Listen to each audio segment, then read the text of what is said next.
हमारे आज के इस विशेष आयोजन में वैली ऑफ वर्ड्स और देव संस्कृति विश्वविद्यालय के संयुक्त तत्वावधान में आयोजित इस साहित्य सम्मेलन के पावन क्रम में देव संस्कृति विश्वविद्यालय के मृत्युंजय सभागार में पधार रहे हमारे समस्त अतिथियों का स्वागत अपनी करतल ध्वनि के माध्यम से हम स्वागत करते हैं, अभिनंदन करते हैं डॉक्टर रमेश पोखरियाल निशंक जी का, आदरणीय श्री लीलाधर जगोड़ी जी का, डॉक्टर संजीव चोपड़ा जी का, परम आदरणीय डॉक्टर चिन्मय पांड्या जी का, आदरणीय कुल सचिव महोदय का, परम पूज्य गुरुदेव परम वंदनीय माता जी माँ गायत्री के चित्र के समक्ष पुष्पांजलि प्रदान कर इस क्रम का विधिवत हम लोग शुभारंभ करने जा रहे हैं। ओम अग्नेय सुपथाराय अस्मान् विश्वानि देव वयुनानि विद्वान् योधस्मज्जोहरानमेनो भूयिष्ठां ते नम उक्तिं विधेम।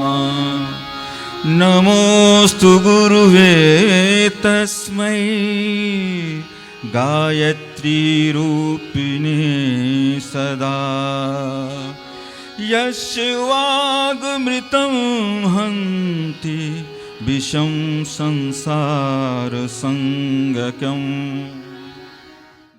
विचार क्रांति अभियान के उद्घोषक, युग निर्माण योजना जिन्होंने विश्व को दी, 21वीं सदी उज्जवल भविष्य है इसका उद्घोष जिन्होंने किया, ऐसे परम पूज्य गुरुदेव परम वंदनीय माता जी के चित्र के समक्ष भावांजलि पुष्पांजलि समर्पित कर आइए हम सभी अपने स्थान पर विधिवत खड़े हैं।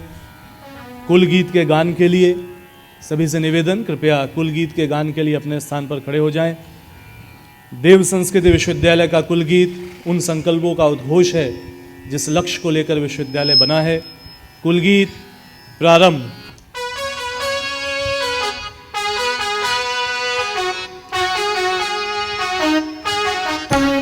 मानवीय उत्थान का जो अनवरत आधार है, मानवीय उत्थान का जो अनवरत आधार है, देव संस्कृति विश्वविद्यालय सृजन का द्वार है। देव संस्कृति विश्वविद्यालय सृजन का द्वार है।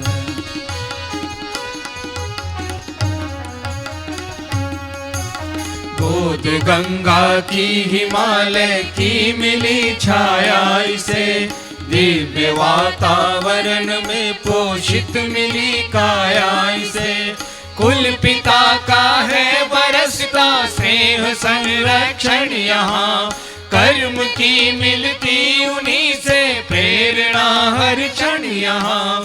कर्म की मिलती उन्हीं से प्रेरणा हर क्षण यहाँ। कुल जनन की दिव्य मृदु ममतामयी रसधार है, देव संस्कृति विश्वविद्यालय सृजन का द्वार है। देव संस्कृति विश्वविद्यालय सृजन का द्वार है।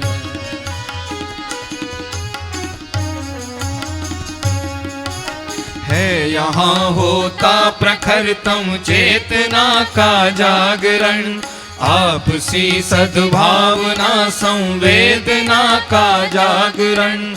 यह महामानव बनाने की सुगढ़ टकसाल है, वास कर इसमें युवाओं की बदलती चाल है। वास कर इसमें युवाओं की बदलती चाल है। विश्व फिर लगता उन्हें अपना सगा परिवार है, देव संस्कृति विश्वविद्यालय सृजन का द्वार है। देव संस्कृति विश्वविद्यालय सृजन का द्वार है।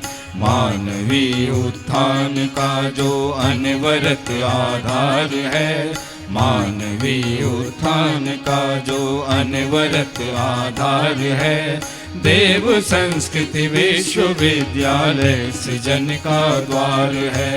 देव संस्कृति विश्वविद्यालय सृजन का द्वार है। देव संस्कृति विश्वविद्यालय सृजन का द्वार है। धन्यवाद। सभी से निवेदन है कृपया स्थान ग्रहण कर लें। आगमन के साथ ही हम सभी ने पूरे हर्षोल्लास के साथ आज के हमारे मुख्य अतिथि महोदय का स्वागत किया, अभिनंदन किया और इस सभागार में आप सबकी करतल ध्वनियों के माध्यम से एक बार पुनः से तालियों से आपका स्वागत है, अभिनंदन है। और इस क्रम में एक बार पुनः से आपके आगमन पर आपका हृदय से बहुत बहुत आभार, धन्यवाद।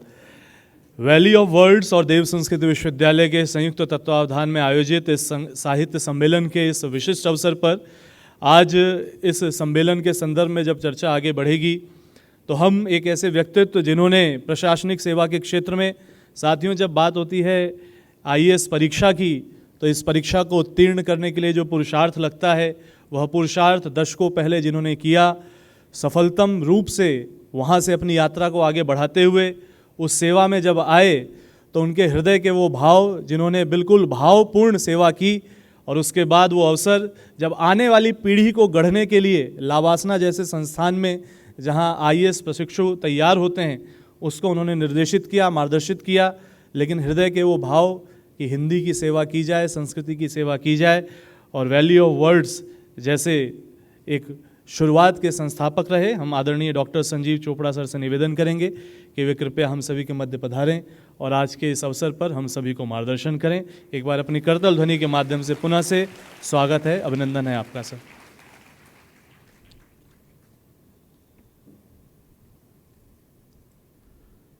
बहुत बहुत धन्यवाद। सर्वप्रथम तो आचार्य श्री राम शर्मा जी जिन्होंने इसका स्थापना की, इसकी और पूरे शांति कुंज परिवार की, उनका और पूज्य माता जी के चरणों में अपना प्रणाम करते हुए आज के इस अनुष्ठान के हमारे मुख्य अतिथि जो सब जानते हैं कि आप सीएम रहे, आप मिनिस्टर रहे, बहुत कुछ रहे, लेकिन उसके साथ साथ आप एक बहुत अच्छे साहित्यकार हैं। शायद आपकी पॉलिटिक्स ने आपके साहित्य की वो जो एस्पेक्ट था वो शायद थोड़ा सा दब गया। हम चाहते हैं कि आपका जो इंट्रोडक्शन जो है, is a very fine writer, a very fine critic. और जब मैं गवर्नमेंट में था तो इनके जो हैंड रिटन नोट्स जो होते थे वो बड़े बड़े तर्कपूर्वक होते थे और उनको काटना बड़ा मुश्किल होता था, लेकिन ब्यूरोक्रेसी में तो हम अक्सर ये चलता रहता है। लेकिन बहुत ही अच्छा लगा कि आप आज यहाँ हमारे बीच में हैं, क्योंकि कम ही पॉलिटिशियंस हैं इस समय देश में जो इतना लिखने पढ़ने से, जिनको इतना प्यार है, जिनको इतनी प्रीति है और जो स्वयं एक कवि भी हैं, लेखक भी हैं और करीब 100 से ज़्यादा पुस्तकों को बनाने का शोभा इनके पास है। तो we are very honoured sir that you are with अस।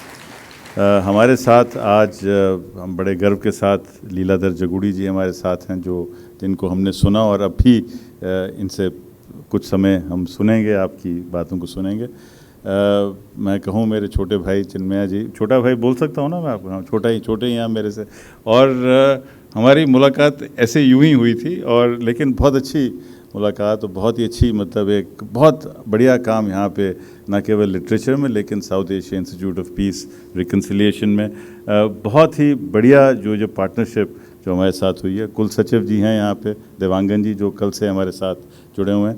तो मैं कुछ शब्दों में आपको सबको जो कल से हम लोग जो जिस कार्य में लगे हुए हैं उसके बारे में आपको छोटी सी रूपरेखा बताना चाहूँगा कि कल से लेके अब तक हमने जो इस अधिवेशन जो मेन इनॉग्रेशन के बाद से हमने सबसे पहले तो रिया शर्मा जी ने अपने इनॉग्रल एड्रेस दिया, फिर अनिल रतूरी जो मेरे सहभागी भी हैं, मतलब जो डीजीपी थे यहाँ के, उनकी पुस्तक पे चर्चा हुई।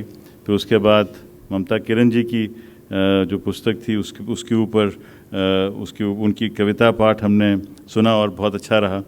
व्यास मिश्र जी के साथ यहाँ के ही प्रोफेसर सुखनंदन सिंह जी की वार्ता हुई।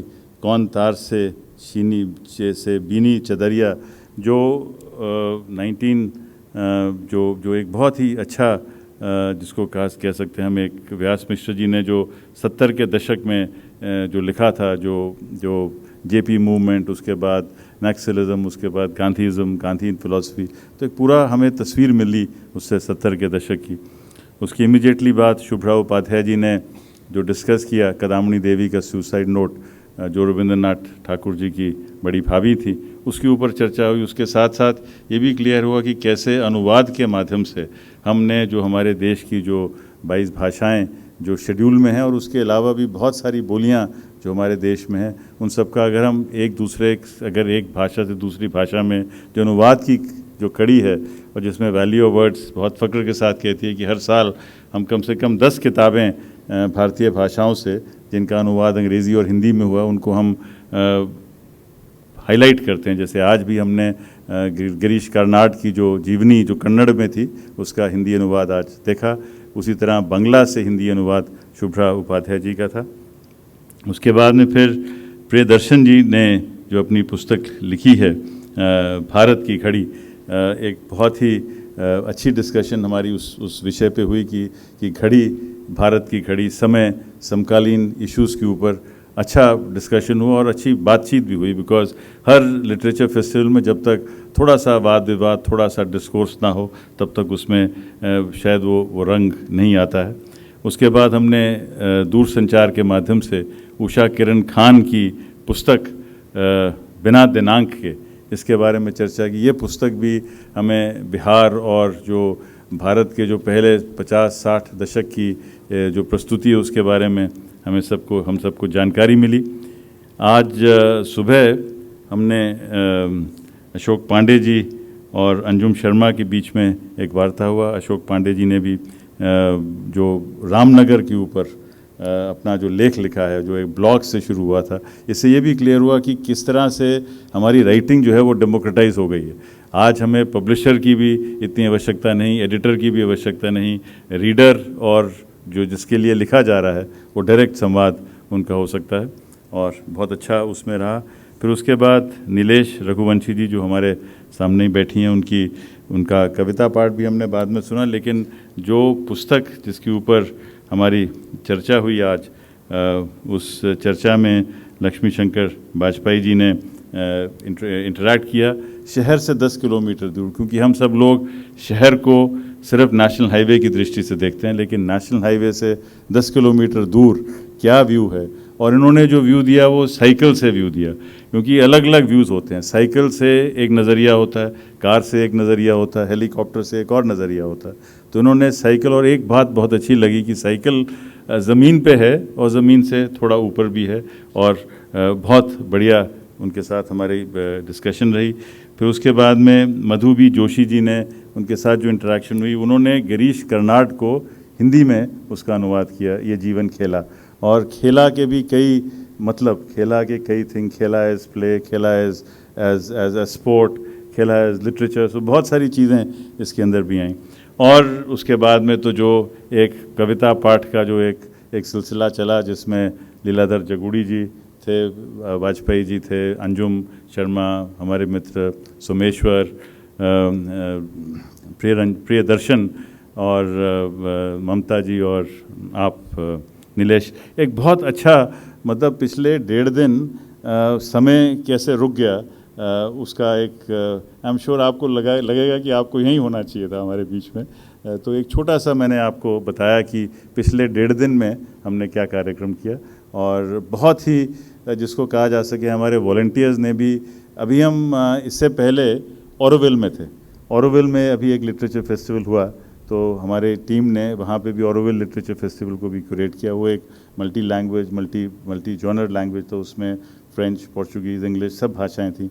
लेकिन वहाँ का परिवेश और यहाँ का परिवेश, दोनों परिवेश इस साल जो वाओ की शुरुआत हुई है, एक तरफ श्री अरविंद जी के चरणों में और फिर आचार्य श्री राम शर्मा जी के चरणों में, तो मुझे लगता है कि वाओ बिल्कुल धन्य है कि हमें ऐसी इंस्टीट्यूशंस के साथ कोलैबोरेट करने का मौका मिलता है, जो अपने आप में भारत की सभ्यता को, भारत के चिंतन को करंट अफेयर्स के साथ, कंटेम्प्रेरी डिस्कोर्स के साथ, भारत की सब भाषाओं के साथ जोड़ता है। इसके लिए मैं फिर से देव संस्कृति विश्वविद्यालय को बहुत दिल की गहराई से पूरे वाओ टीम की तरफ से धन्यवाद देना चाहता हूँ।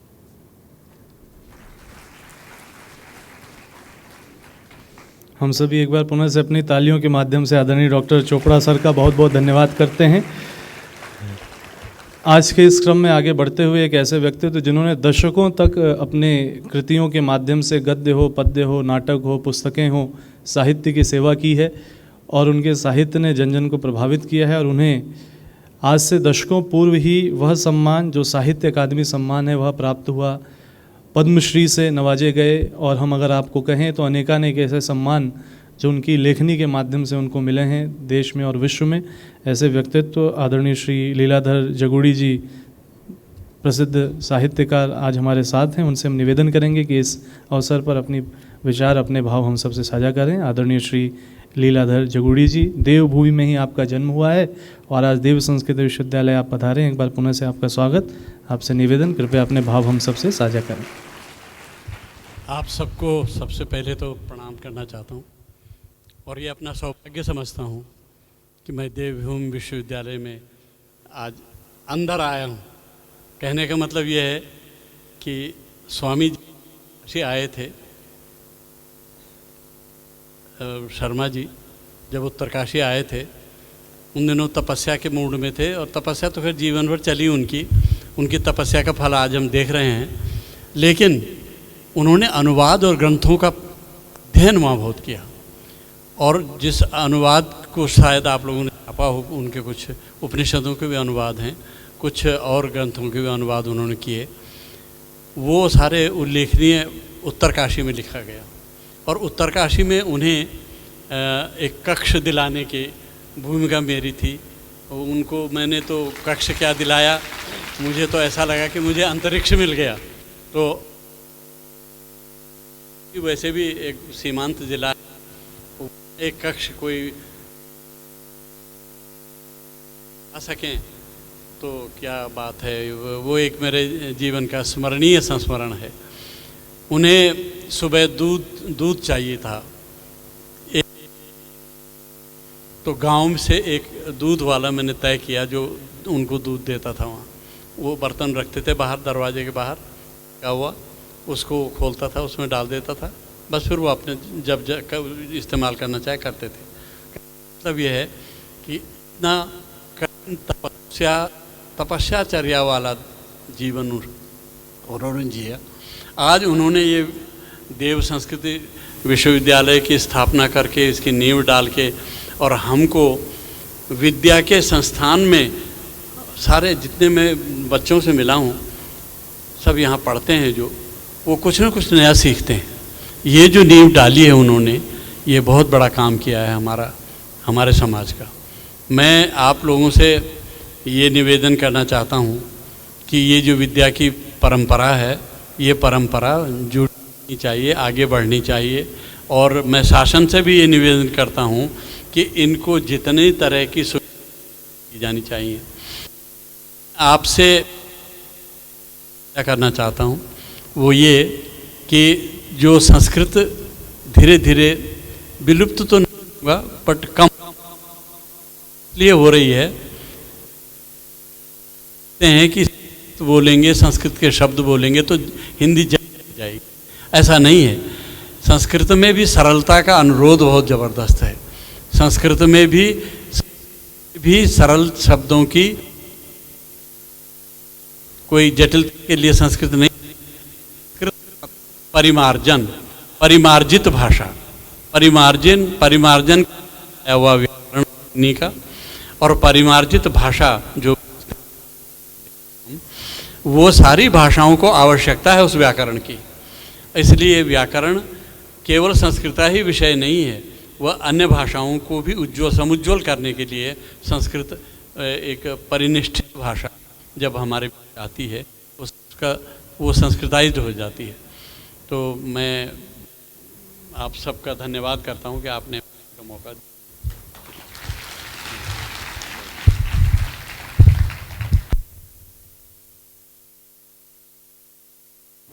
इस अवसर पर अपने बहुमूल्य विचार और वो अद्वितीय अनुभव जो परम पूज्य गुरुदेव के साथ उन्होंने साझा किए, हम सब से साझा करने के लिए आपका एक बार पुनः से अपनी तालियों के माध्यम से हम सब आभार करते हैं, धन्यवाद करते हैं आदरणीय श्री लीलाधर जगूड़ी जी का। इस कार्यक्रम के अगले क्रम में ये अखिल विश्व गायत्री परिवार जो अपने आप में एक परिवार है, 5000 से ज़्यादा केंद्र विश्व भर में है, 70 से ज़्यादा देशों में जिसका विस्तार है, इसके प्रबंधन को लेकर के आत्मीयता के साथ जो निरंतर स्वाध्याय में निरत रहते हैं, लेखन में, शोध में, प्रकाशन में, मार्गदर्शन में, और जो विश्व भर में ट्रैवल करते हैं कल्चरल एम्बेसडर के रूप में भारत के।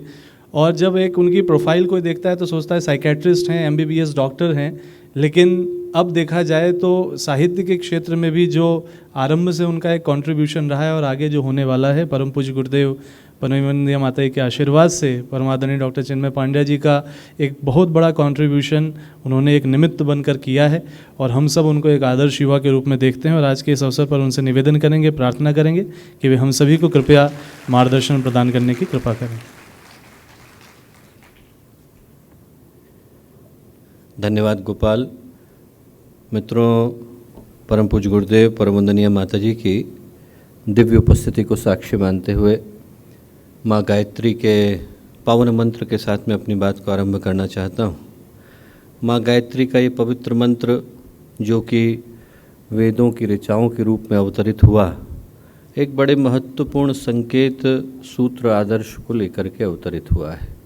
अथर्ववेद को पढ़ें तो ऋषि कहते हैं, स्तुता मया वरदा वेद माता प्रचोदयन्ताम पावमानी दुजानाम आयुः प्राणम प्रजाम पशुम कीर्तिम द्रविणम ब्रह्मवर्चसम।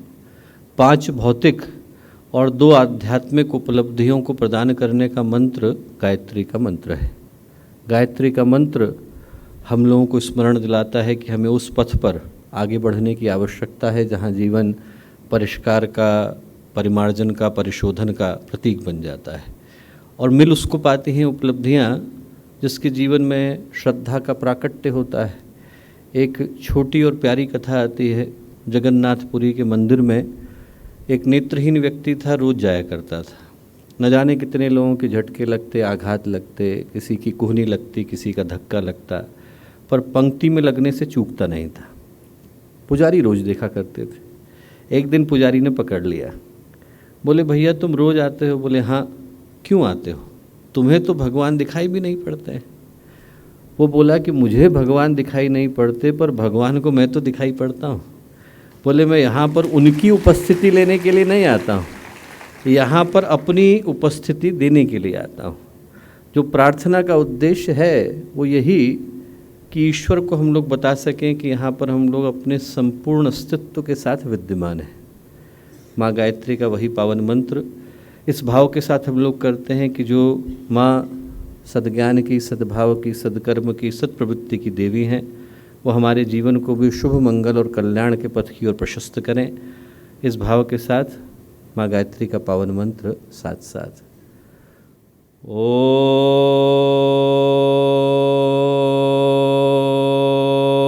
भूर्भुवः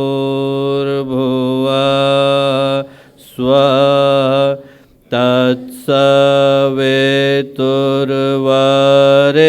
तत्सवितुर्वरेण्यं भर्गो देवस्य धीमहि धियो यो नः प्रचोदयात्।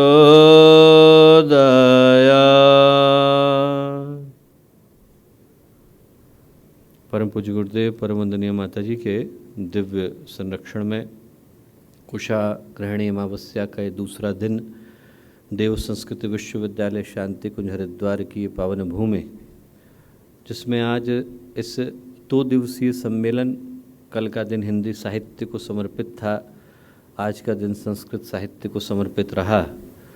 इस सम्मेलन के इस अंतिम अवसर पर आज जब हम लोग यहाँ एकत्रित हैं, तो आज के शुभ अवसर पर इस कार्यक्रम के मुख्य अतिथि के रूप में हम लोगों के मध्य में उपस्थित एक ऐसे व्यक्तित्व जो न केवल उत्तराखंड राज्य के एक बहुत ही यशस्वी मुख्यमंत्री रहे, केंद्रीय शिक्षा मंत्री रहे, और ये जानकर बहुतों को बड़ा सुखद आश्चर्य होगा कि केंद्रीय शिक्षा मंत्री बनने के बाद जिस पहले ज्ञान दीक्षा समारोह के आप मुख्य अतिथि बने वो देव संस्कृत विश्वविद्यालय ही था,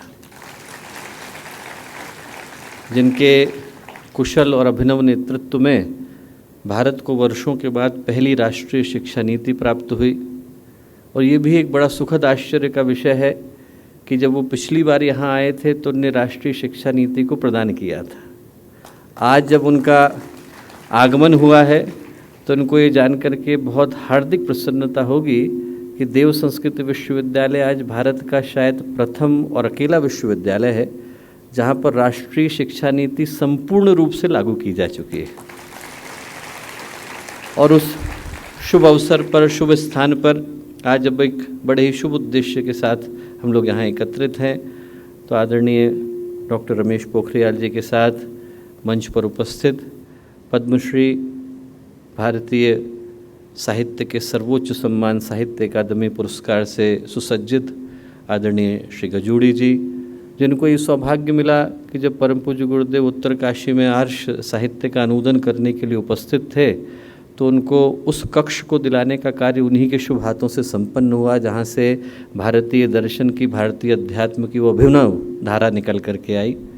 आदरणीय डॉक्टर संजीव चोपड़ा जी, श्री बलदाऊ देवांगन जी, यहाँ उपस्थित देव संस्कृत विश्वविद्यालय के सभी आचार्य आचार्यगण, विभिन्न स्थानों से आए सभी हम लोगों के अतिथिगण, इस पुरस्कार को प्राप्त करने वाले सभी विद्वज्जन, देव संस्कृत विश्वविद्यालय के सभी विद्यार्थी, प्यारे भाइयों बहनों और प्यारे मित्रों, आज देवभूमि उत्तराखंड की पावन भूमि पर हम लोग उपस्थित हैं। वो भूमि जिसको ये श्रेय मिला, सम्मान मिला, गौरव मिला कि देववाणी की उत्पत्ति, संस्कृत की उत्पत्ति इसी पावन धरा से हुई। ये वो भूमि है जहाँ से संतों की, साधकों की, योगियों की, तपस्वियों की धाराओं ने एक नहीं सहस्रों बार जन्म लिया है। गुरुदेव की तपोभूमि रही, उनकी ज्ञान भूमि रही, उनकी कर्म भूमि रही, न जाने कितने अवतारों के लीला संदोह की भूमि रही, भगवान नर की भूमि, भगवान नारायण की भूमि, सप्त ऋषियों की भूमि। और इस भूमि पर आज जब हम लोग एक बड़े ही महत्वपूर्ण उद्देश्य को ध्यान में रखकर इस कार्यशाला के समापन के अवसर पर उपस्थित हैं तो ये दिन एक बड़े ही दुर्लभ संयोग को और सौभाग्य को लेकर के आया है। इसलिए लेकर के आया है क्योंकि ये समय बड़ा महत्वपूर्ण है। अभी आदरणीय डॉक्टर संजीव जी बता रहे थे, भारत की घड़ी के ऊपर चर्चा हुई, और उस दृष्टि से देखें तो ये जो समय है वो भारत के जागरण का है, भारतीय संस्कृति के नवोत्थान का है, भारतीय अस्मिता के करवटे बदलने का है और भारतीय स्वाभिमान के अट्टहास करने का है। सौभाग्य हर उस व्यक्ति का है जो आज के समय में भारत की भूमि का किसी न किसी रूप में प्रतिनिधि और प्रतीक बन पा रहा है। पर सौभाग्य मिलता तो उसी को है जो उसकी कीमत को, मूल्य को, महत्व को, मर्म को समझ पाने की स्थिति में होता है। एक घटना मैं कभी कभी सुनाता हूँ, 450 साल पुरानी घटना है। 12 वर्ष का बालक था नारायण, महाराष्ट्र की भूमि पर विवाह करने के लिए गया। शादी कराने वाले पंडित ने कहा सावधान, और वहाँ पर परंपरा है, दोनों का लग्न करते समय वर और वधू का पंडित बोलते हैं सावधान, पुरोहित ने बोला सावधान। उनको नहीं पता था कि सावधान का प्रभाव क्या पड़ेगा। जैसे ही बोला वैसे ही नारायण के हृदय में विचार आया, संकल्प कौंधा, मुझसे सावधान होने को क्यों कह रहा है। तुरंत उनने सोचा कि न जाने कितने वर्षों की प्रतीक्षा के बाद मनुष्य का जीवन मिला, इसके लक्ष्य का अनुसंधान तो अनिवार्य है। वहाँ से उठे, त्र्यंबकेश्वर के पास टापली का जंगल है, वहाँ जाकर के बैठे। 12 वर्ष के बाद दोबारा उठे तो उनका नाम समर्थ गुरु रामदास हो गया था। घटना बड़ी साधारण सी थी। घटना यही थी कि एक 12 साल के बालक को शादी कराने वाले पंडित ने सावधान होने के लिए कहा था। न जाने कितनों को कहा होगा। जो शादी कराने वाले पंडित थे न वो सावधान हुए और न सुनने वाले वर वधू सावधान हुए। पर एक के जीवन में क्रांति घट गई। क्रांति घटाने के लिए बाहर क्या घटा ये मूल्य का नहीं होता है, भीतर क्या घटा वो मूल्य का होता है। उस दृष्टि से देखें तो मैं कहूँगा कि आज के दिन को हमें इस रूप में स्वीकार करने की आवश्यकता है कि आज का दिन हम में से हर व्यक्ति को जगाता झकझोरता आया। ये समय भारत के जागरण का है और इस समय में हर व्यक्ति को अपनी अपनी भूमिका को नियत और निर्धारित कर लेने की आवश्यकता है कि इस समय में जब ये महायज्ञ चल रहा है तो इसमें हमारी आहुति कब, कहाँ और कैसे पड़नी चाहिए। उस दृष्टि से देखें तो ये जो दिन है वो भारत की भूमि को जगाने के लिए आया। कल ही मैं बिस्मिल की कविता आपको सुना रहा था, न चाहूँ मान दुनिया से, न चाहूँ स्वर्ग को जाना, मुझे वर दे यही माता, रहूँ भारत पे दीवाना। करूँ मैं देश की सेवा, पड़े चाहे करोड़ों दुख, अगर जन्म लूँ आकर तो फिर हो भारत में ही आना। करूँ मैं प्यार हिंदी से, पढ़ूँ हिंदी, लिखूँ हिंदी, चलत हिंदी, चलूँ हिंदी, पहनना ओढ़ना खाना। ये कविता का एक हिस्सा था। इस कविता का जो दूसरा हिस्सा है उसमें बिस्मिल ने क्या कहा? बिस्मिल ने कहा कि ए मातृभूमि तेरी जय हो सदा विजय हो। ए मातृभूमि तेरी जय हो सदा विजय हो, प्रत्येक भक्त तेरा सुख शांति कांतिमय हो। उनने अंत समय में लिखा है, मातृभूमि तेरी जय हो सदा विजय हो, प्रत्येक भक्त तेरा सुख शांति कांतिमय हो। आगे क्या बोले, अज्ञान की निशा में दुख से भरी दिशा में, अज्ञान की निशा में दुख से भरी दिशा में, संसार के हृदय में तेरी प्रभा का उदय हो। इस पूरे संसार में एक ही प्रभा निकलनी चाहिए। और अंत में क्या बोले, अंत में बोले, मुझे वो भक्ति दे माँ, बिस्मिल तुझे दुख में न भूले। मुझे वो भक्ति दे कि दुख में बिस्मिल आपको भूल न जाए, और वो शक्ति दे कि जब ऐसा समय आए कि मुझे अपनी परीक्षा देनी हो तो मन कमज़ोर और कातर न हो। जो उनने अंतिम शब्द लिखे वही लिखे, संसार के हृदय में तेरी प्रभा का उदय हो। और वो जो प्रभा है वो कौन सी है, वो संस्कृत की प्रभा है। हम लोग ध्यान से देखें तो भारत को एक दिशा देने का काम जिस भाषा के माध्यम से हुआ वो संस्कृत के माध्यम से हुआ। न केवल फ्रेडरिक श्लेगल, न केवल मैक्स मूलर, न केवल विल ड्यूरेंट, बल्कि भारत की अनेक ज्ञान विज्ञान की, दर्शन की, अध्यात्म की परंपराओं की जननी संस्कृति तो रही। यदि आपको वेद पढ़ने हो, पुराण पढ़ने हो, उपनिषद पढ़ने हो, श्रुति पढ़नी हो, स्मृति पढ़नी हो, दर्शन पढ़ने हो, आरण्यक पढ़ने हो, तो उसकी भाषा क्या है, संस्कृति तो है। पातंजलि का योग सूत्र पढ़ना हो, शांडिल्य का भक्ति सूत्र पढ़ना हो, चरक की संहिता पढ़नी हो, सुश्रुत की संहिता पढ़नी हो, अश्वघोष का बुद्ध चरित्र पढ़ना हो, कालिदास का मेघदूत पढ़ना हो, कुमार संभवम पढ़ना हो, तो भाषा क्या है, संस्कृति तो है। और ये संस्कृत है वो सिर्फ भाषा नहीं है। मैं आपको एक उदाहरण देकर के बताता हूँ। मेरा क्षेत्र मेडिसिन का है। जो हार्ट के लिए शब्द है संस्कृत का वो है हृदय। और हृदय कहाँ से आया, हरति ददाति याते, जिसके माध्यम से उस ब्लड को हरा जा सके जो डीऑक्सीजनेटेड है, जिसके माध्यम से उस ब्लड को दिया जा सके जो ऑक्सीजनेटेड है। और याति का मतलब टू पल्सेट। जो शब्द है वो सही पूछें तो पूरे के पूरे ऑर्गन की अवधारणा है, पूरे के पूरे अंग का जो विवरण है वो शब्द के माध्यम से प्रदान कर दिया गया है। मतलब न केवल बनाते समय में व्यक्ति को शब्द विज्ञान का ज्ञान था, बल्कि उसको शरीर की रचना विज्ञान का ज्ञान भी था। ये हर एक के लिए इस तरीके से कर पाना संभव नहीं। धृतराष्ट्र का नाम हम लोग लेते हैं। धृत का मतलब है चिपकना, राष्ट्र का मतलब है भूमि। वो व्यक्ति जो भूमि के साथ चिपक करके बैठ गया हो, था नहीं पर वो वहाँ पर चिपक करके बैठ गया। जो संस्कृत है उस भाषा के अंदर का जो सौंदर्य है, लालित्य है, वो अद्भुत है। और मैं कहूँगा कि भारत को ये सौभाग्य मिला कि यहाँ से संस्कृत की वो धाराएं निकल कर के आईं जिसने ज्ञान को, विज्ञान को, दर्शन को, अध्यात्म को जन्म दिया। आज के दिन वो सौभाग्य हमको मिला है कि हम उसे जन जन तक पहुँचा सकें। जब भागीरथ के प्रयासों से गंगा का अवतरण हुआ तो दो काम कर सकते थे। पूर्वजों का जो श्राप था वो तो मुक्त हो ही गया था। वो चाहते तो ये कहते कि हम गंगा को अपने घर में रखेंगे, यहाँ पर कुंड बनेगा, 500 रुपये का टिकट लगेगा, आप भी दर्शन के लिए आना। पर ऐसा उनने किया नहीं। उनने कहा कि हमारा उद्धार तो हो जाएगा पर अनेकों का उद्धार होना अनिवार्य है। तो उनने अपने घर से गंगा को लिया, गंगा सागर तक पहुंचा करके आए। संस्कृत का अवतरण हमारे जीवन में हुआ तो सौभाग्य हमारा है। उसे हम औरों के पास लेकर के जाएंगे तो संसार का कल्याण हो सकेगा। ये समय संस्कृत के प्रति उसी भाव को जगाने का है। तो आज के दिन मैं कहूँगा ये जो 2 दिवसीय सम्मेलन का अंत हुआ, वाओ के साथ मिलकर देव संस्कृति विश्वविद्यालय की परिधि में, परिकर में जिस महत्वपूर्ण चिंतन को जन्म दिया, जैसा मैंने कल कहा कि उद्देश्य सिर्फ साहित्य सम्मेलन को करना है, सम्मान को करना नहीं था। उद्देश्य उस गौरव के भाव को जगाना भी था जिसके माध्यम से व्यक्ति के हृदय में संस्कृति के प्रति समर्पण का भाव गूंजता है। और वो भाव गूंज सके तो हम लोगों का इस सम्मेलन को यहाँ करना सार्थक हो सकेगा।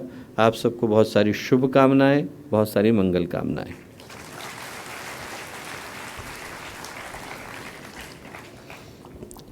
जिनका व्यक्तित्व स्वयं में संस्कृति को, संस्कृत को, हिंदी को और मानवता को समर्पित है, जब उनकी वाणी से ऐसे शब्द निकलते हैं तो नित्य नूतन प्रेरणाएं हम सभी को देते हैं। एक बार पुनः से आदरणीय डॉक्टर चिन्मय पांडे जी का हम सब आभार करते हैं।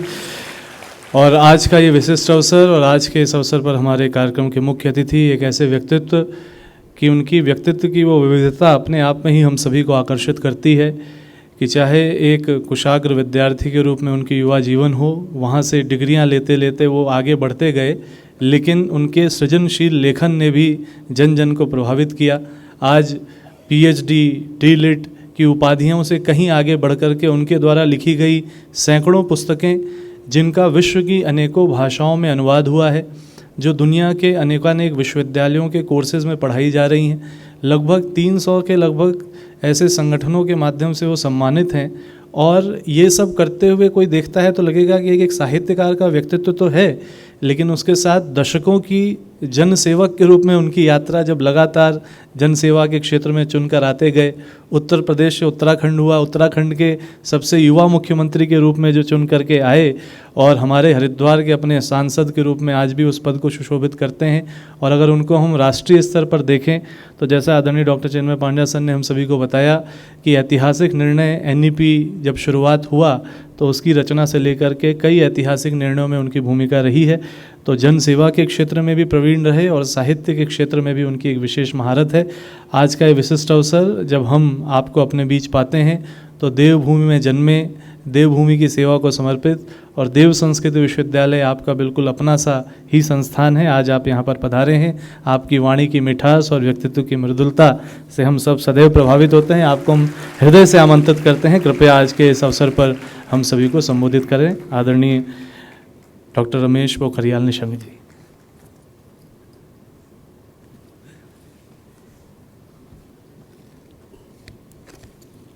आज हम लोगों के लिए अलग सा एक ऐसा दिन है, ऐसा समय है जब संस्कृत और हिंदी साहित्य और संस्कृति, कला, इन सब का अनुपम और बेजोड़ संगम यहाँ पर दिख रहा है। और इस अवसर पर हमारे बीच में जो आदरणीय डॉक्टर चिन्मय जी का जो उद्बोधन हुआ वो हम सब लोगों के लिए एक प्रेरणा है कि आज कल से लेकर आज तक विभिन्न गतिविधियाँ जो चली हैं वो डॉक्टर चोपड़ा जी ने हमको अवगत कराया है। और हमारे बीच जो विशेष करके हमारे बड़े भाई हैं और जिन्होंने साहित्य के क्षेत्र में हमको हमारा सम्मान राष्ट्रीय और अंतर्राष्ट्रीय स्तर पर बढ़ाया है, पद्मश्री हैं, साहित्य अकादमी से तमाम संस्थाओं के द्वारा जो सम्मानित हैं, पद्मश्री लीलाधर जगुड़ी जी भी हैं और इस विश्वविद्यालय देव संस्कृत विश्वविद्यालय के कुल सचिव भी हैं। मैं तो यहाँ पर क्योंकि मैं इस परिवार का एक सदस्य हूँ और पूज्य गुरुदेव के चरणों में रहने का सौभाग्य मुझे भी प्राप्त हुआ है। जब मैं यहाँ पर 10वीं पास करके आया था और तब मैं उनके पास एक बार नहीं तो अनेक बार उनके चरण स्पर्श करने का, उनका सानिध्य प्राप्त करने का मुझे सौभाग्य प्राप्त हुआ। उनका जो विजन था वो आज मिशन के रूप में डॉक्टर पांड्या और अब चिन्मय जी उसको बहुत तेज़ी से आगे बढ़ा रहे। मुझे खुशी होती इस परिवार में आकर के और इसलिए इस परिवार के एक सदस्य के नाते मैं सबसे पहले तो जो हमारे अतिथि आए हैं, मैं इस परिवार का सदस्य भी हूँ और इस क्षेत्र से मैं संसद में प्रतिनिधित्व भी करता हूँ। तो इसलिए जो हमारे बाहर से हमारे अतिथिगण आए हैं, मैं विशेष करके उनके प्रति बहुत आभारी हूँ और देवभूमि गंगा के तट पर हृदय की गहराइयों से आप सबका अभिनंदन करता हूँ, आपका स्वागत करना चाहता हूँ। मुझे बताया गया कि लक्ष्मी शंकर जी यहाँ पर हैं। मैं देख रहा था सामने बैठे हुए थे वाजपेयी जी। हमारा बहुत पुराना संबंध है और वो आज भी उसी जीवंतता के साथ लिखते हैं, लगातार लिख रहे हैं। हम भगवान से प्रार्थना करते हैं माँ गंगा से कि आपकी ये ऊर्जा हमेशा बनी रहे। ममता किरण जी भी यहाँ पर आई हैं, आपका भी बहुत हृदय से हम स्वागत करें ममता जी। नीलेश रघुवंशी जी यहाँ पर आए हैं, तो नीलेश जी आपका भी मैं स्वागत करना चाहता हूँ। आप प्रियदर्शन जी भी आए हैं, हाँ, वाजपेयी जी के पास ही बैठे हुए हैं। अंजुम शर्मा जी हमारे आए हैं, आपका भी बहुत हार्दिक अभिनंदन है, आपका मैं स्वागत करना चाहता हूँ। सोमेश्वर पांडे जी भी आए हैं। आप सब जो बाहर से जितने भी हमारे अतिथिगण आए हैं, मैं उनका हृदय की गहराइयों से बहुत आभार प्रकट कर रहा हूँ।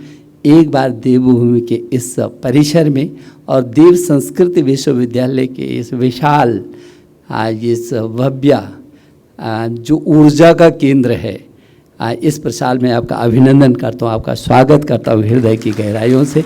अपने इन सब छात्र छात्राओं की ओर से, अपने विश्वविद्यालय की ओर से और गायत्री परिवार की ओर से भी मैं अभिनंदन करना चाहता हूँ आपका। मुझे खुशी है कि आज यहाँ पर जो कार्यक्रम हो रहा है 2 दिन से, और कला और साहित्य का जो महोत्सव हो रहा है। चोपड़ा जी को मैं बहुत लंबे समय से जानता हूँ। जब मैं उत्तर प्रदेश में मंत्री था तब भी जानता था। एक अच्छे अधिकारी के रूप में जब कभी ये चर्चा होती थी कि कौन अधिकारी, स्वाभाविक ये है कि जब प्रशासनिक क्षेत्र में हम लोग रहते हैं तो समीक्षा करने का भी मौका मिलता है, और मुझे सौभाग्य रहा है उन लोगों में रहने का जो ज़्यादा निकटता से जानना चाहता है किसी भी अधिकारी को या किसी भी कर्मचारी को। तो भी मैंने उनको बहुत निकटता से देखा, उनके काम को देखा। जब मैं इस राज्य के मुख्यमंत्री के रूप में रहा तब भी मैंने उनको निकटता से देखा, और मुझे इस बात की खुशी है कि यदि कोई ऐसा विषय होता था जिस विषय में उस विजन को अंतिम छोर तक क्रियान्वयन कैसे कराया जाए, तो उन 2-3 लोगों में डॉक्टर चोपड़ा का नाम हमारे मन मस्तिष्क में हमेशा रहा कि यदि इनको वो काम सौंपा जाए तो उसकी परिणति तक जिद्द और जुनून के साथ ये व्यक्ति ले जा सकते हैं।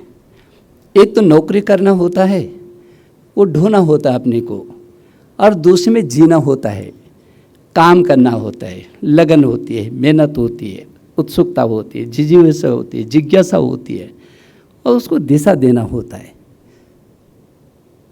हमारे देश की जो ये भारतीय प्रशासनिक सेवा में 2 प्रकार के लोग होते हैं। एक तो वो हैं जो आ गए तो अब उनको ठाट करना है, यदि किसी ने हिला दिया तो हिल जाएंगे, नहीं तो यस सर नो सर बोल देंगे। यदि हिला दिया तो हिल भी जाएंगे, और यदि आगे किसी ने और जो करा दिया तो कर भी देंगे, और ज़्यादा ही अपेक्षा कर दी तो आपको साबित भी कर देंगे कि हाँ हम योग्य भी हैं। लेकिन स्वतः स्फूर्त ऐसा बहुत कम लोग हैं, कम है। लेकिन अब नई पीढ़ी आ रही है, मुझे खुशी है क्योंकि मैं काफ़ी निकटता से देखता हूँ, और एक पत्रकार होने के नाते, एक साहित्यकार होने के नाते उनके अंदर तक भी पहुँचने की कोशिश करता हूँ। तो अब जो नई पीढ़ी आ रही है वो 2 प्रकार की है। एक उत्सुकता है, व्यावहारिकता भी है, और कुछ कर गुजरने की छटपटाहट भी है।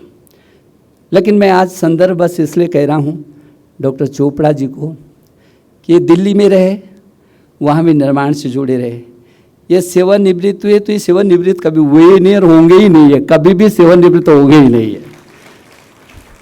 ये यहाँ भी रचना में जिस आदमी का मन हमेशा रचनाशील रहता है, वो कुछ देना चाहता है, एक मिनट वो जीवित रखना चाहता है, मरने नहीं देना चाहता है।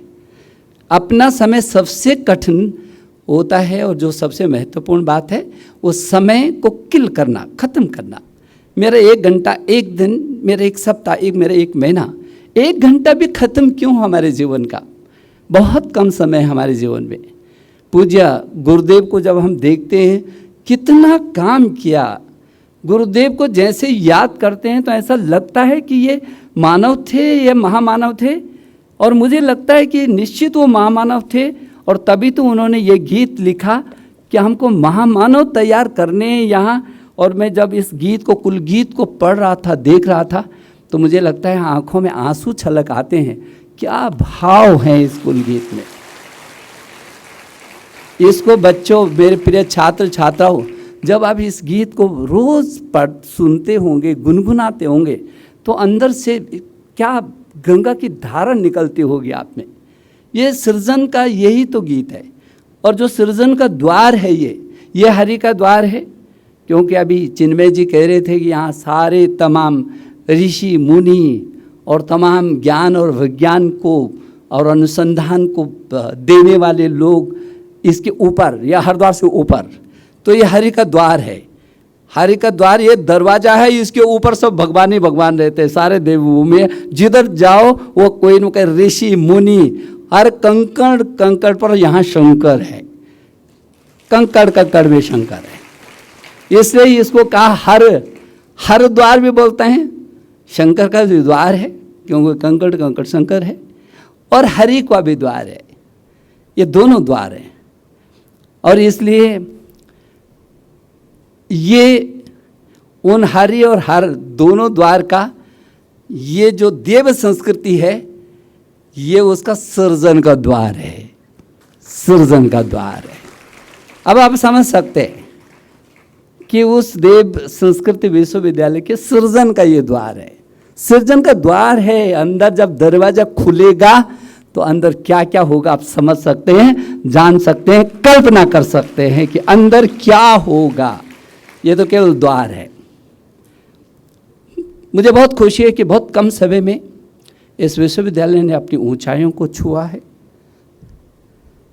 मुझे इस बात की भी खुशी है कि जो हम भारत की राष्ट्रीय शिक्षा नीति NEP 2020 बना रहे थे, तब देव संस्कृत विश्वविद्यालय भी हमारा मन और मस्तिष्क में था। आचार्य श्री राम के गुरुदेव के विजन को NEP 2020 में 100% क्रियान्वित कर दिया है। और इसलिए यदि इस विश्वविद्यालय के प्रतिकुलपति डॉक्टर चिन्मय यदि ये कहते हैं कि हमने 100% NEP 2020 को लागू कर दिया, तो NEP 2020 है ही आपका, और पूरे देश के लिए आपने उसको शुरू कर दिया। आपका ही विचार है, आपका ही संस्कार है, आपकी ही संस्कृति है। मानव से महामानव बनाने की प्रक्रिया इस NEP 2020 में हमने दिया। हमारे देश के प्रधानमंत्री ने कहा कि हमको मानव नहीं, क्योंकि यहाँ हमारी शिक्षा ने उस लॉर्ड मैकाले, उन पर दोष नहीं देता मैं, ठीक ही कहा था लॉर्ड मैकाले ने जब इस देश में आया। जब इस देश के वैभव को लॉर्ड मैकाले ने देखा तो उसको लगा इतना बड़ा देश, सोच भी नहीं सकते इस देश पर हम इस देश पर राज करेंगे, सोच भी नहीं सकते। तब उन्होंने पत्र लिखा था कि जब तक यहाँ की संस्कृति, यहाँ की भाषा और यहाँ की शिक्षा, इन 3 चीज़ों पर हम हमला नहीं करेंगे, बदल नहीं देंगे, तब तक आप सोच भी नहीं सकते हिंदुस्तान जैसे देश में, भारत जैसे देश में राज करने की। और उन्होंने बाकायदा लिखा है, जो उनकी चिट्ठी है, उस चिट्ठी में ये भी लिखा, मेरी कोशिश होगी कि मैं भारत में, ये दिखने में तो हिंदुस्तानी लगेगा, लेकिन ये अंदर से विचारों से सारा का सारा ये अंग्रेज होगा। और ये उसकी संकल्पना थी, और 150-200 सालों में उन्होंने किया। हमारे जड़ों से हमको विरक्त किया। नहीं तो क्या दुनिया नहीं जानती थी कि तक्षशिला, नालंदा और विक्रमशिला जैसे विश्वविद्यालय मेरे देश के अंदर थे। एक तो देश प्रसूत से सकाशादग्र जन्मना स्वम स्वम चरित्रम शिक्षरन पृथिव्याम सर्वमानव। सारी दुनिया के लोग तो हमसे ही आकर के सीखते थे। दुनिया में केवल और केवल हम ही लीडरशिप देते थे। बता सकती है दुनिया क्या कि जब इस देश में तक्षशिला, नालंदा और विक्रमशिला जैसे विश्वविद्यालय थे, तब दुनिया में कौन से, अमेरिका में या किसी देश जरा खड़े होकर बता तो दे कि कौन सा विश्वविद्यालय उनके यहाँ था। ज्ञान, विज्ञान, अनुसंधान। और अभी संस्कृत की बात हुई, हिंदी की बात हुई। ये संस्कृत भाषा बहुत अच्छे शब्दों में डॉक्टर चिन्मय जी ने संस्कृत को, संस्कृत केवल भाषा नहीं है।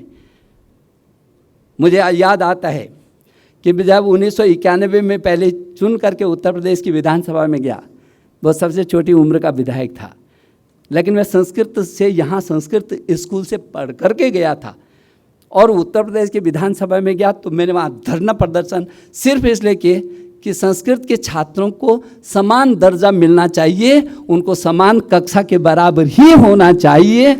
और मैंने विधानसभा में एक ने सैकड़ों प्रश्न किए और मुझे इस बात की खुशी है कि तब जो प्रथमा होता था, नहीं तो जो उत्तर मध्यमा, मध्यमा और फिर शास्त्री और फिर आचार्य, वो एमए के समकक्ष नहीं देते थे, शास्त्री को बीए के समकक्ष नहीं देते थे, उत्तर मध्य पूर्व मध्यमा, उत्तर मध्यमा इसको हाई स्कूल और इंटर के बराबर नहीं देते थे। लेकिन वो हमने आंदोलन किया तो शुरू किया, हुआ। मुझे इस बात की भी खुशी है कि जब मुझे इस राज्य के मुख्यमंत्री के नाते काम करने का अवसर मिला, उससे पहले उत्तर प्रदेश में जब मैं पर्वतीय विकास मंत्री और उत्तर प्रदेश का संस्कृति मंत्री था, तो भी हमने कोशिश की कि क्या वहाँ हो सकता है, क्योंकि ये मेरी देवभूमि है। और जैसे चिन्मय जी ने कहा कि संस्कृत का जो जन्म ही उत्तराखंड की धरती पर हुआ, इससे बड़ी बात क्या हो सकती है। और इसलिए 2009-10 में हमने देश का पहला राज्य बना जिसने संस्कृत को द्वितीय राजभाषा बनाया उत्तराखंड की। संस्कृत ये तो पूरी दुनिया में छाई हुई है। ये हमारा दुर्भाग्य रहा है कि हमने उसको उस रूप में आंकलन नहीं किया, क्योंकि हम गुलामी के उन चिन्हों पर दौड़ में, जो होड़ में, और वो भी आगे आगे जाकर के जब अंग्रेज़ों को लगा कि क्या ये मानव की दौड़ है, तो उस दौड़ को दूसरी तरफ कर दिया। जो प्रतिभाशाली थे तो पैकेज की दौड़ कर दिया, पैकेज की दौड़। यदि कोई प्रतिभाशाली IIT कर रहा है तो पैकेज 1 करोड़ का पैकेज, 2 करोड़ का पैकेज। ये पैकेज में कहाँ जा रहा है? दुनिया के देशों में जा रहा है। मेरे देश का पैसा और मेरे देश की प्रतिभा दोनों देश के काम नहीं आई। मेरे माता पिता अपने घर मकान बेच करके और बैंक से लोन लेने के बाद उच्च शिक्षा पढ़ाई की, वो फिर लौट करके वापस नहीं आता। लेकिन मेरी NEP 2020 आप प्रतिभा को स्टे इन इंडिया और स्टडी इन इंडिया, इन दोनों को देकर एक भी यहाँ से बाहर नहीं जाएगा, क्योंकि हमने उसी रूप में किया है।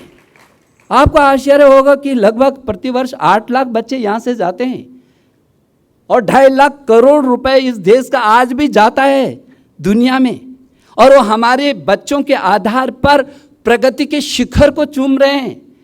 ये अमेरिका हो चाहे वो जर्मनी हो, जो भी विकसित देश हैं, ये अमेरिका की मैं यदि उदाहरण दूं, हिंदुस्तान को माइनस कर दीजिए आप, वहाँ के इंजीनियर को हटा दीजिए, अध्यापकों को हटा दीजिए, वहाँ के जितने भी ITs के और जो शीर्षस्थ कंपनी उनके CEO से लेकर के प्रशासनिक अधिकारियों को एक बार हटा दीजिए, अमेरिका किधर खड़ा होता है? उस देश को हम चला रहे, हमारे लोग चला रहे, हमारी प्रतिभा चला रही है। पीछे के समय में एक बार मैं यूरोपीय देशों की यात्रा पर था, यूक्रेन में एक योग पर वहाँ पर कार्यक्रम था। साहब आप आए हैं, जरूर आ जाए। मुझे लगा कि चलिए, हमारे जो दूतावास है वहाँ के जो कर्मचारी होंगे वो लोग होंगे 100, 150, 200 होंगे। तो मैंने राजदूत को पूछा कितने लोग होंगे? साहब 5000 तो कम से कम। 5000? ये 5000 कहाँ से आ जाएंगे? तो सब अधिकांश तो भारतीय होंगे और उसमें से कुछ जो है इस देश के लोग होंगे। तो मेरी उत्सुकता बढ़ी, यहाँ 5000 हैं लोग हमारे? नहीं 5000 नहीं, 15,000 तो MBBS वाले डिग्री, 15,000 बच्चे तो डॉक्टरी करने वाले हैं हिंदुस्तान के यहाँ पर, 15,000। मुझे बहुत आश्चर्य हुआ। मैंने दूसरा, इनको भाषा का परेशानी नहीं होती? नहीं साहब, कोई परेशानी नहीं होती। क्यों भाई, वो तो हिंदुस्तान से आते हैं और फिर यहाँ पर डॉक्टरी करते हैं। सर, जिनको पढ़ाने वाले भी ना सब हिंदुस्तानी ही आते हैं, इसलिए कोई दिक्कत ही नहीं है। पढ़ने वाला हिंदुस्तानी और पढ़ाने वाला हिंदुस्तानी। तो जो पढ़ाने वाला भी हिंदुस्तानी है, पढ़ने वाला भी हिंदुस्तानी है, तो यहाँ से जा क्यों रहे? और इसलिए NEP 2020 ने इसी सब को किया। मुझे इस बात की खुशी है कि आज NEP 2020 लागू हो गई, और चाहे कैम्ब्रिज जो ऑक्सफोर्ड हो, चाहे हार्वर्ड हो, दुनिया के शीर्षतम सब विश्वविद्यालयों ने इस बात को कहा कि हिंदुस्तान की NEP 2020 पूरे वर्ल्ड में गेम चेंजर का काम करेगी, नए भारत का निर्माण करेगी। और G20 के इस सम्मेलन में NEP 2020 पर चर्चा हुई और एक मत एकजुट होकर के इसको पूरे विश्व के लिए एक मार्गदर्शा, एक ऐसा मॉडल स्वीकार पूरे देशों ने किया जिसको लेकर के पूरा विश्व उत्सुक है। हमारी शिक्षा नीति में सभी कुछ है, लेकिन महत्वपूर्ण है जीवन मूल्यों की आधारशिला है। ये जीवन मूल्यों की आधारशिला जो देव संस्कृति विश्वविद्यालय की आधारशिला है, वही मेरी NEP 2020 की आधारशिला है। ये मानव ने हमको महामानव बनाना है। यदि वो उसमें संवेदना ही नहीं रही तो सब बेकार हो गया। और इसलिए मुझे बहुत खुशी है कि आज संस्कृत के विद्वानों को सम्मानित किया गया है। कल हिंदी के विद्वानों को सम्मानित किया गया है। संस्कृत सबसे प्राचीन भाषा है। वेद, पुराण, उपनिषद, आयुर्वेद, ये जो शल्य चिकित्सा का जनक सुश्रुत, अब पूछो पूरी दुनिया में शल्य चिकित्सा का जनक सुश्रुत है, वो कौन सी भाषा में सुश्रुत शल्य चिकित्सा का जनक बना पूरी दुनिया का? संस्कृत ही तो है। ये चरक जो आयुषो वेदा, आयुर्वेद जो आयु का विज्ञान है, ये आयुर्वेद, ये चरक संहिता किस में है? ये आयुर्वेद संस्कृत में ही तो है, जिसके पीछे आज पूरी दुनिया, योग के पीछे 190-97 देश खड़े हो गए, पूरा विश्व एक हो गया। वो पतंजलि का योग सूत्र आखिर किस चीज़ में है? उसी में तो है। और ऐसा नहीं कि ज्ञान और विज्ञान में हमारी संस्कृत कहीं पीछे रही है। ये जो अणु और परमाणु का जो सबसे पहले जिन्होंने नई चीज़ दी कि अणु क्या है, परमाणु क्या है, उसमें क्या ताकत है, सब जानते हैं कि इस देश के वैज्ञानिक ऋषियों ने दिया है। हमारे जो विमानन शास्त्र भारद्वाज का, ये आज जितने भी विमान बने कहाँ से पैदा हुए? हमने ही तो किए। यदि इधर कौटिल्य के अर्थशास्त्र से लेकर के और गणित, बीजगणित और अंक गणित, चाहे अब भास्कराचार्य जी का उदाहरण लें, एक से लेकर एक हमारे वो वैज्ञानिक हैं जिनको आज दुनिया महसूस कर रही है। और मुझे इस बात की भी खुशी है कि इसरो के चीफ ने भी अभी इस बात को कहा है आज से 10 दिन पहले कि संस्कृत ही साइंटिफिक भाषा है जो कंप्यूटर युग को जिंदा रख सकती है, संस्कृत। और दूसरी बात उन्होंने बोली कि जो नासा है, इस जो नासा जो जितने भी अब वैज्ञानिक वो कर रहा है, वो वेदों के सूत्रों पर कर रहा है, सूक्तों पर कर रहा है, वेदों के ग्रंथों के आधार पर नासा अपनी खोजों को कर रहा है। हमारे पास तो सभी कुछ है। अभी चंद्रमा पर हम पहुंच गए। पहले कहते थे चंदा मामा दूर के, और अब बोल रहे हैं चंदा मामा टूर के। अब चंदा मामा भी हमारे हैं। और अब हमने आदित्य भी हमारा शुरू हो गया। आदित्य का प्रवास चल रहा है। अभी हमारा चंद्रयान है, कुछ दिन के लिए आराम कर रहा है। जब वो पहुंच जाएगा तो एक हलचल पैदा होगी। कुल मिलाकर के हमारे ऋषि मुनि तो 9 ग्रहों से होकर के आए थे और वो हमारे पास है, फिर हम क्यों कमज़ोर बने? और इसलिए संस्कृत ये देवभूमि, देव भाषा है, ये देवताओं की भाषा है। और ये वो भाषा है जिसमें ज्ञान, विज्ञान, अनुसंधान सब कुछ समाहित है। आज हमको इसको ले करके चलने की ज़रूरत है पूरी दुनिया में। जब इस देश में कोई भी संस्कृत विश्वविद्यालय, केंद्रीय विश्वविद्यालय नहीं था, चिन्मय जी जब हमने, चोपड़ा जी जब एक साथ 3 संस्कृत विश्वविद्यालयों, केंद्रीय और संस्कृत विश्वविद्यालय, एक साथ 3 केंद्रीय संस्कृत विश्वविद्यालय बनाए मैंने भारत के शिक्षा मंत्री रहते हुए। तो लोगों ने कहा कि साहब जो संस्कृत जो भाषा है, मरी हुई भाषा है, इसका विश्वविद्यालय, ये तमिल है, तेलुगु है, मलयालम है, कन्नड़ है, गुजराती है, मराठी है, बंगाली है, असमिया है, ये इनके विश्वविद्यालय बनाइए।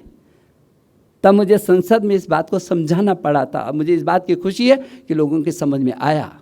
ये केवल संस्कृत भाषा नहीं है, ये संस्कृत हमारा प्राण है, ये हमारी पहचान है, ये हमारी शान है, ये हमारी प्रगति है, ये हमारी मानवता और मानवता, अरे हमारी संस्कृति ने तो बोला है, अयम निजा परोवेति गणना लघु चेतसाम उदार चरतानंद तो वसुधैव कुटुम्बकम। आज G20 में सारी दुनिया इकट्ठा हो गई और उसकी थीम ही वसुधैव कुटुम्बकम की है। कुछ दिन पहले इसी विश्वविद्यालय में यहाँ पर, जिसमें हमारे नड्डा जी भी आए थे, और आपने वसुधैव कुटुम्ब पर G20 पर एक बड़ा सम्मेलन किया था। मैं आपको बधाई देना चाहता हूँ। आप सृजन की सच में धरती हैं, हर चीज़ को पकड़ कर उसको बढ़ाना चाहते हैं। आज पूरी दुनिया ने माना ना, और ऐसे ही नहीं है, पूरी दुनिया को माता भूमि पुत्रों पृथिव्या, इस धरती को माँ मानने वाले हम ही हैं। ताकत है हम में, इसलिए कि सर्वे भवन्तु सुखिनः सर्वे सन्तु निरामया सर्वे भद्राणि पश्यन्तु माँ कश्चित् दुःख भाग् भवेत्। यह हम ही कह सकते हैं दुनिया में, बाकी किसी की ताकत भी नहीं हो सकती है, सोच भी नहीं सकता, और कल्याण करने की बात तो बहुत दूर की है। यह हम ही सोच सकते हैं कि जब तक धरती पर कोई भी इंसान दुखी होगा तब तक मैं सुख का एहसास नहीं कर सकता, पहले मैं उसके दुख को दूर करूंगा। ये ताकत हमारी धरती ने हमको दी है, और इसलिए मुझे बहुत खुशी है कि कल आपने हिंदी का किया। हिंदी हमारे संविधान के अनुच्छेद 343 से 350 तक, यह हिंदी इस देश की राष्ट्रभाषा है। इसके साथ भी छल कपट हुआ, कुछ काले अंग्रेज जो उन्होंने इसको बढ़ने नहीं दिया।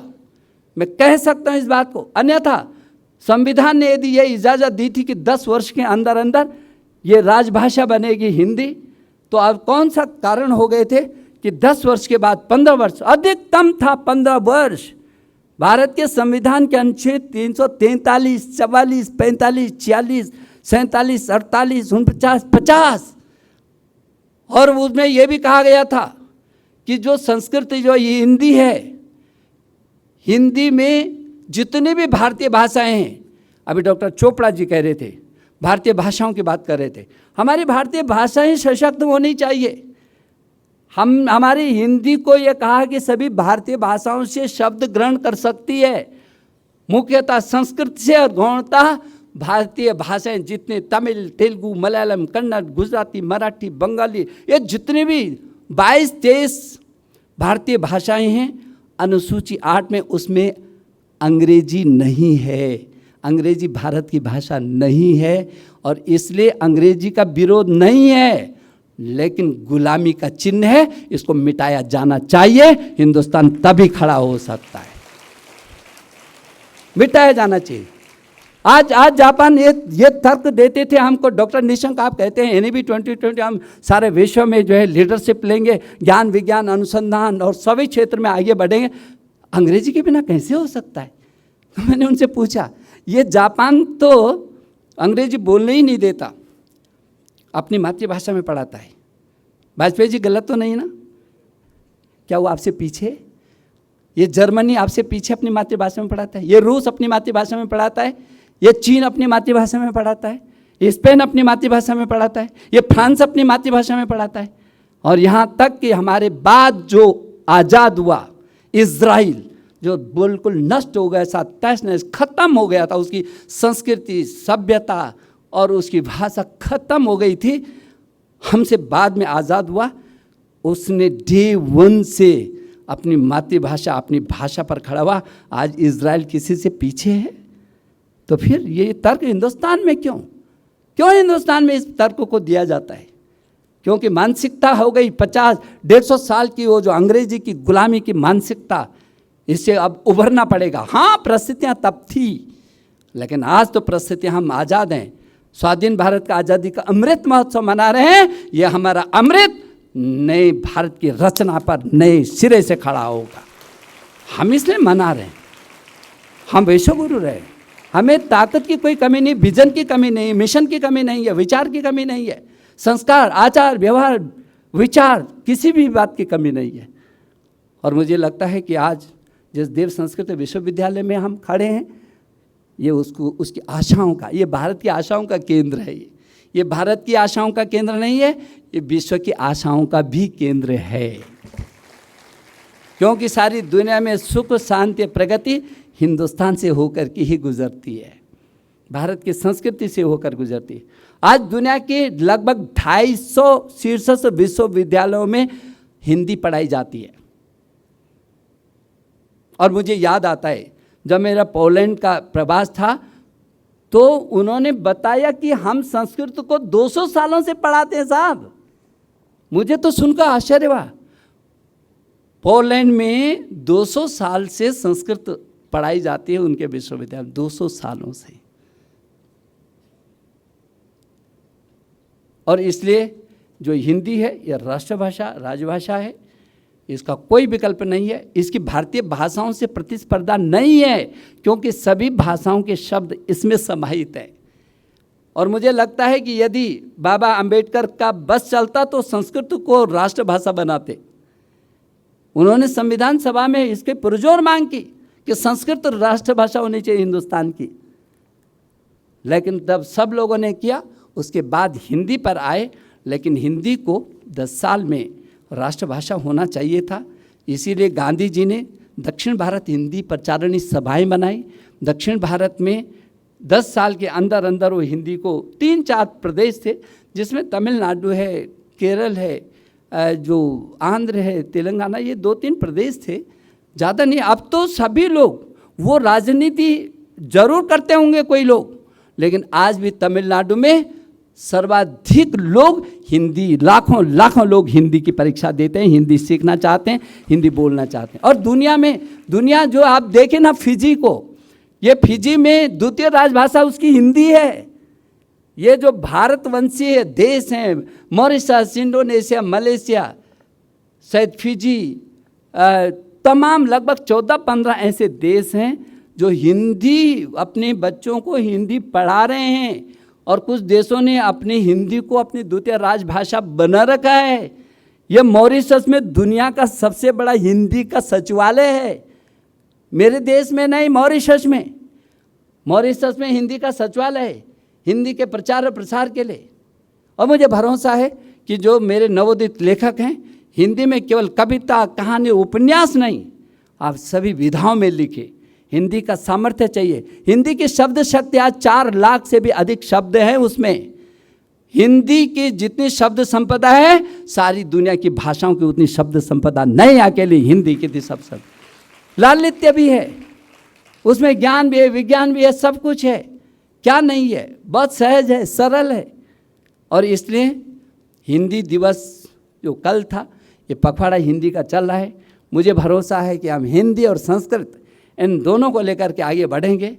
निश्चित रूप में एक नई करवट ले रहा है हिंदुस्तान, और पूरी दुनिया देख रही है। हम करवट ले रहे हैं, इसको दुनिया देख रही है, और बहुत अच्छे तरीके से देख ही नहीं रही है, एहसास भी कर रही है। और एहसास ही नहीं करेगी, अब स्वीकार करने की स्थिति में भी पूरी दुनिया हिंदुस्तान को करने के लिए आ गई है। ये अच्छा है।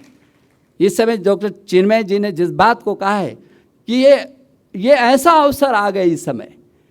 पूज्य गुरुदेव भी इस बात को कहा करते थे, जब उनके प्रवचन होते थे तो उन्होंने कहा बहुत जल्दी वो समय आएगा, बहुत जल्दी वो समय आएगा जब सारी दुनिया हिंदुस्तान के पीछे फिर खड़ी होगी।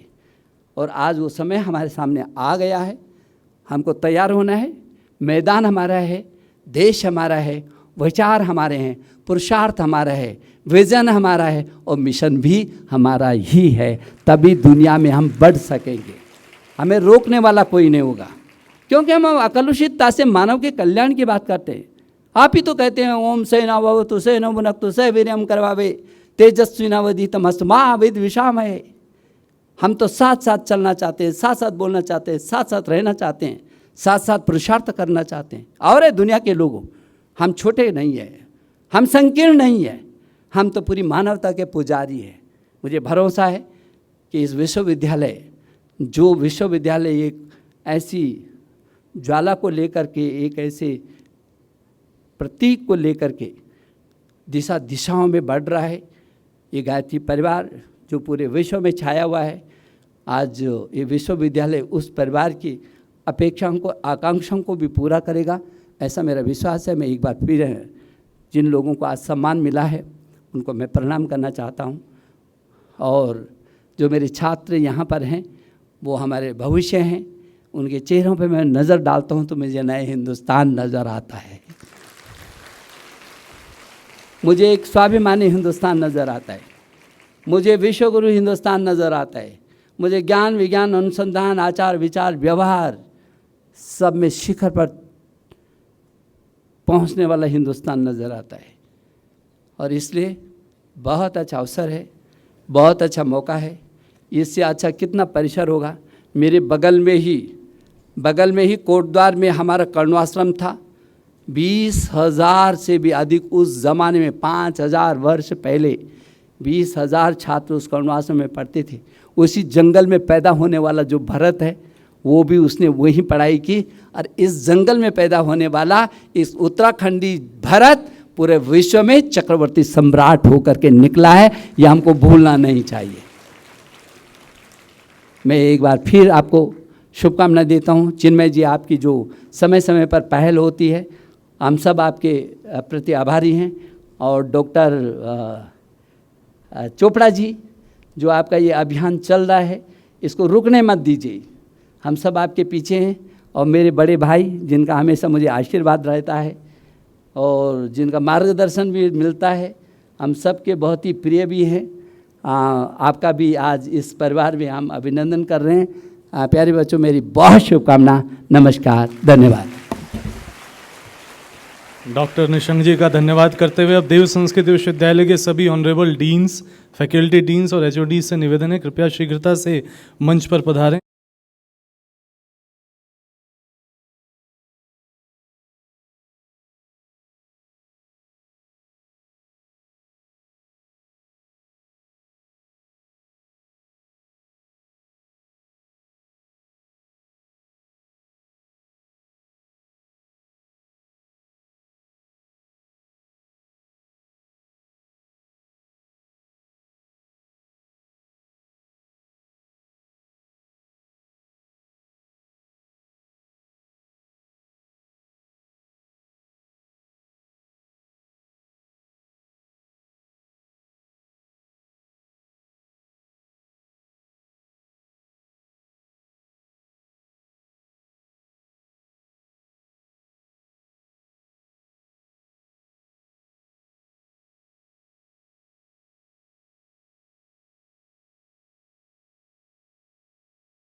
हमारे YouTube चैनल शांति कुंज वीडियो गायत्री परिवार को सब्सक्राइब करें एवं बेल आइकन जरूर दबाएं ताकि गायत्री परिवार की विभिन्न गतिविधियों की जानकारी आपको मिलती रहे।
हमारे YouTube चैनल शांति कुंजक वीडियो गायत्री परिवार को सब्सक्राइब करें एवं बेल आइकन जरूर दबाएं ताकि गायत्री परिवार की विभिन्न गतिविधियों की जानकारी आपको मिलती रहे।